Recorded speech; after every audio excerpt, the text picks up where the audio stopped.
रोहित देहाती films presents. बोला बोला छठी मैया की रोहित देहाती फिल्म्स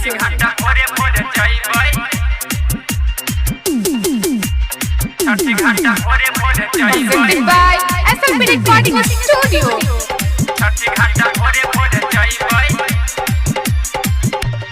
माथवा पे दौड़ा लगे छोटी घाटे जइबै छठी मैया के जोरे नालियर चढ़इबै अपना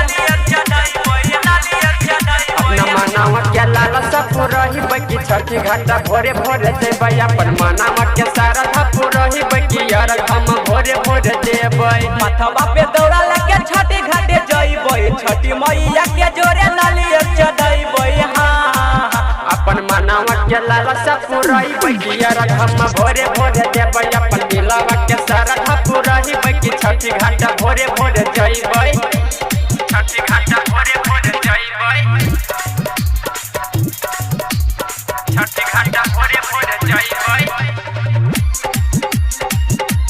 छठी घाटा भोरे भोरे जइबै किन के बाजार चलैबै बम और पटाखा हो बम और पटाखा छोटी घाट हो जाए के हमे करबै धमाका हो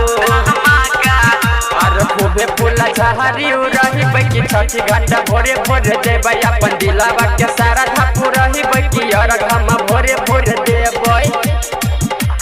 छठी घाटा भोरे भोरे जइबै रोहित देहाती फिल्म्स छठी घाटा भोरे भोरे जइबै presented by SLP Recording Studio। छठी घाटा भोरे भोरे जइबै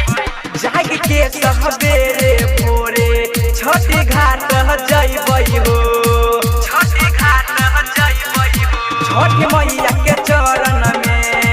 सिरबा झुकइबै हो राइटर रोहित नीतीश के बोलहिबै कि छठी घाटा भोरे भोरे जइबै अपन दिलवा के सारा धापू रहिबै कि छठी घाटा भोरे भोरे जइबै माथवा पे दौड़ा लगे छोटी घाटे जइबै छठी मैया के जोरे नालियर चढ़इबै अपना मनावा के लालसा पुरहिबै कि छठी घाटा भोरे भोरे देबै अपन मनावा के सारा धापू रहिबै कि यार हम भोरे भोरे देबै रोहित देहाती फिल्म्स।